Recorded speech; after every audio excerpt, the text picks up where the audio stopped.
अस्सलाम वालेकुम and welcome to Usman Ali fitness. बहुत से लोगों के मुझे मैसेजेस आते हैं कि आप तो इंटरमीडिएट फास्टिंग की बड़ी तारीफ़ करते हैं कि इंटरमीडिएट फास्टिंग करें, उससे आपको बड़े अच्छे रिजल्ट्स मिलेंगे, वज़न बड़ी जल्दी कम होगा।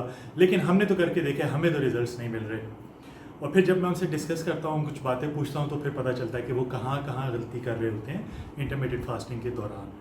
तो आज की वीडियो में भी मैं आपको 7 ऐसी गलतियां बताऊंगा जो हम लोग इंटरमीडिएट फास्टिंग के दौरान करते हैं। हम लोग ये समझ रहे होते हैं कि हम लोग ठीक चल रहे हैं, लेकिन उन गलतियों की वजह से हमें रिजल्ट्स नहीं मिल पा रहे होते।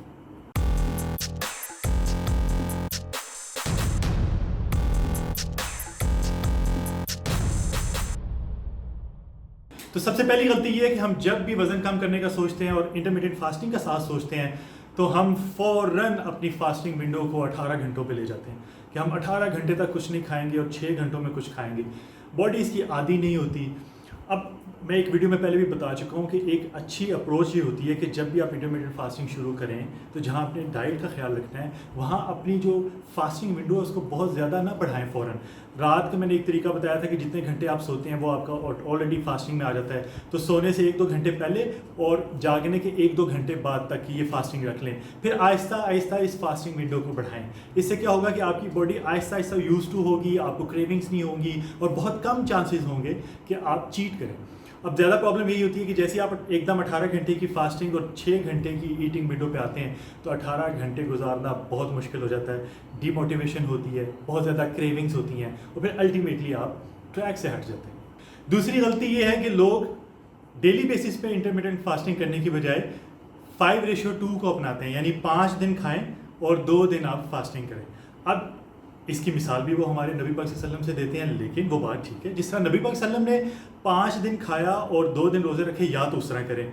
हम लोग यहाँ गलती ये करते हैं कि हम सिर्फ उस रूटीन को अपनाते हैं, लेकिन खाने के उस तरीके को नहीं अपनाते। हम 5 दिन अपनी मर्जी की हर चीज़ खाते हैं और उसमें कोई डाइट को फॉलो नहीं करते, और 2 दिन हम डाइट को फॉलो करते हैं। बॉडी का मेटाबॉलिक शिफ्ट ही नहीं होगा, आपकी बॉडी उस जोन में जाएगी नहीं जहाँ पे वो फैट को बर्न करे। पूरे 5 दिन आपकी ब्लड ग्लूकोज लेवल्स हाई रहेंगे, इंसुलिन की रेजिस्टेंस हाई रहेगी।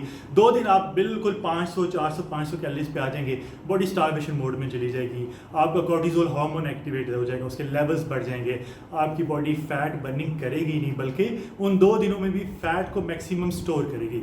इसलिए 5:2 अपनाएं, लेकिन फिर उस तरीके से जिस तरीके से नबी पाक सल्लल्लाहु अलैहि वसल्लम ने रखा है, यानी 5 दिनों में भी कम खाना है और 2 दिनों में आपने रोज़ा रखना है।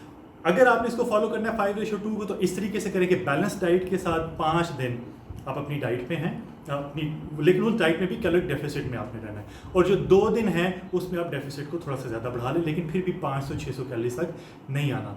तो बेहतर ये है कि 5:2 को अपनाने की बजाय थोड़े अरसे के लिए तो आपने कर दी है, तो आप डेली बेसिस पे इंटरमीडिएट फास्टिंग करें।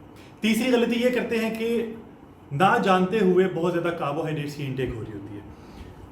रिजल्ट्स नहीं मिल रहे, शुरू में 1 हफ्ता 2 हफ्ता रिजल्ट्स मिले हैं, उसके बाद प्लेटो हिट हो गया है, बॉडी हम कोशिश भी कर रहे हैं, उसके बावजूद वज़न कम नहीं हो रहा, हम बहुत कम खा रहे हैं, वज़न कम नहीं हो रहा, और फिर जब उनसे पूछा जाता है क्या खा रहे हैं, तो उनके खाने में भी बहुत ज़्यादा कार्बोहाइड्रेट्स होते हैं।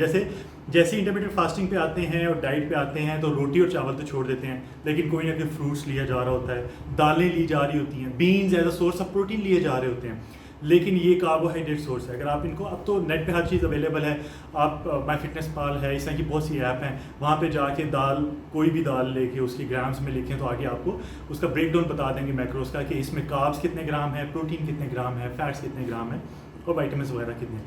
तो ये चीज़ें पता चल जाती हैं। तो हम लोग गलती ये कर रहे होते हैं कि हम लोग ये समझ रहे होते हैं कि हम मीठा नहीं खा रहे, शुगर नहीं ले रहे, हम रोटी नहीं ले रहे, चावल नहीं ले रहे, इसका मतलब है कि हम डाइट पे हैं, लेकिन उसके अगेंस्ट हम फ्रूट्स ले रहे हैं, हम दालें ले रहे हैं, हम चने लोबिया वगैरह ले रहे हैं, हम सोर्स ऑफ प्रोटीन करके ले रहे हैं, लेकिन बेसिकली वो जिसम में जाके ग्लूकोज में कन्वर्ट हो रही हैं, क्योंकि वो बेसिकली कार्बोहाइड्रेट सोर्स है, और चूंकि वो ग्लूकोज में कन्वर्ट हो रही है तो हमारा ब्लड ग्लूकोज ज़्यादा रहेगा, इंसुलिन की रेजिस्टेंस ज़्यादा रहेगी, फैट बर्निंग नहीं होगी। तो वक्ती तौर पर जो रिजल्ट मिल रहे होते हैं वो कम खाने की वजह से मिल रहे होते हैं, उससे मसल लॉस हो रहा होता है, और एक टाइम आता है कि बॉडी वो प्लेटो हिट कर जाती है और आपको रिजल्ट नहीं मिलते।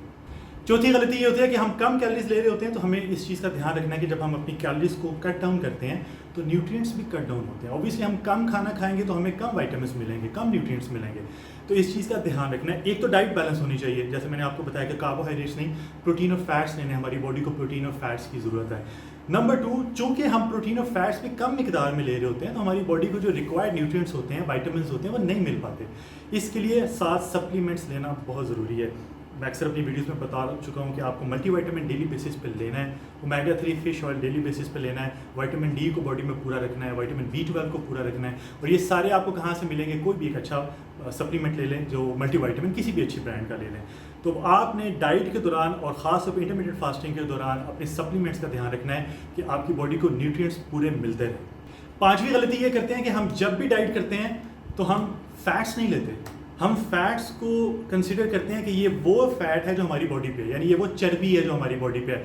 अक्सर लोग कहते हैं हम तो देसी घी बिल्कुल नहीं ले रहे, ऑयल बिल्कुल नहीं ले रहे, हम कोई ऐसी फैट वाली चीज़ नहीं ले रहे, जबकि ये हेल्दी फैट्स हैं। इनकी हमारी बॉडी को, हमारे हार्मोन्स को, हमारे ब्रेन को, हर हार्मोन जो हमारी बॉडी के उसको फ़ैट की ज़रूरत है। तो ये सबसे बड़ी गलती है कि जिस वक्त हम इंटरमीडिएट फास्टिंग करते हैं और डाइट पे आते हैं तो हम फैट्स को कट डाउन कर देते हैं। कार्बोहाइड्रेट्स को कट डाउन करना है, फैट्स को हाई रखना है। या आप कीटो पे जाएं, हाई फैट रखें, या कार्निवोर डाइट करें, हाई प्रोटीन डाइट करें, लेकिन आपने फैट्स को ज़रूर रखना है। शुरू में आपको हो सकता है रिजल्ट्स मिल जाए, लेकिन बाद में आपकी स्किन ख़राब होना शुरू हो जाएगी, बाल गिरना शुरू हो जाएंगे, हार्मोनल इश्यूज़ हो जाएंगे। तो वो चीज़ें जब हम कट डाउन करते हैं फ़ैट को, तो सबसे पहले तो ओमेगा 3 को कट डाउन कर देते हैं। बहुत ज़रूरी है, उसके ऊपर मैंने वीडियो बनाई हुई है कि हमारी बॉडी को उसकी कितनी ज़रूरत होती है। फैटी एसिड्स नहीं मिलते, फैट सॉल्युबल विटामिन्स नहीं मिलते। तो इसलिए ना सिर्फ ये कि आपकी डाइट में फ़ैट्स की रेशो ज़्यादा होनी चाहिए, बल्कि आपको सप्लीमेंट्स में ओमेगा 3 फिश ऑयल भी लेना चाहिए। छठी गलती ये है कि हम अपनी डाइट में इलेक्ट्रोलाइट्स का ध्यान नहीं रखते, पोटेशियम का ध्यान नहीं रखते, बी विटामिन्स का ध्यान नहीं रखते। जाहिर है जब हम कैलोरिक डेफिसिट में हम कम कैलोरीज ले रहे हैं तो हमें ये न्यूट्रिएंट्स इस तरह के नहीं मिल पाएंगे। तो इसके लिए हमें उन चीज़ों का इस्तेमाल करना है जिनसे ये चीज़ें हमें मैक्सिमम हमारी बॉडी को मिल सके। जैसे पिंक सॉल्ट, हम बताते हैं कि 2 चाय के चम्मच आपने पिंक सॉल्ट डेली बेसिस पे कंज्यूम करना है। उसमें जितना आपका खाने में इस्तेमाल हो सकता है खाने में करें, बाकी को उसकी मिकदार के हिसाब से आप पानी में मिक्स करके पिए, पूरे दिन पे डिवाइड कर लें और आप उसको पिए। आपकी बॉडी में इलेक्ट्रोलाइट्स का पूरा होना बहुत ज़रूरी है। आपको वीकनेस नहीं होगी, डिजीनेस नहीं होगी, चिड़चिड़ापन नहीं आएगा। तो ये सारी चीज़ों का ध्यान रखना है, क्योंकि जब ये काम होता है तो बंदा ये समझता है कि इंटरमीडिएट फास्टिंग मेरे लिए नहीं है, कि मेरी तो तबीयत ख़राब रह रही है, मैं तो चिड़चिड़ा हो रहा हूँ या हो रही हूँ और मेरी एनर्जी लेवल्स बहुत ज़्यादा डाउन है, तो भाई ये मैं तो इंटरमीडिएट फास्टिंग नहीं कर सकती या कर सकता। जबकि असल वजह कुछ और होती है। उसका इंटरमीडिएट फास्टिंग से लेना देना नहीं होता, उसको सही तरीके से ना करना, इंटरमीडिएट फास्टिंग को सही तरीके से ना करना उसकी वजह होती है। तो इसलिए आपने जब डाइट पे आना है तो आपने अपने इलेक्ट्रोलाइट्स का भी बहुत ज़्यादा ध्यान रखना है। और सातवीं गलती वो है जो लोग वेजिटेरियंस होते हैं और वो उस तरह की डाइट कर रहे होते हैं, तो उनको बी विटामिन्स नहीं मिलेंगे, जिंक नहीं मिलेगा, आयरन नहीं मिलेगा, क्योंकि ये एनिमल प्रोडक्ट्स में से मिलेगा, गोश्त वगैरह में से मिलेगा।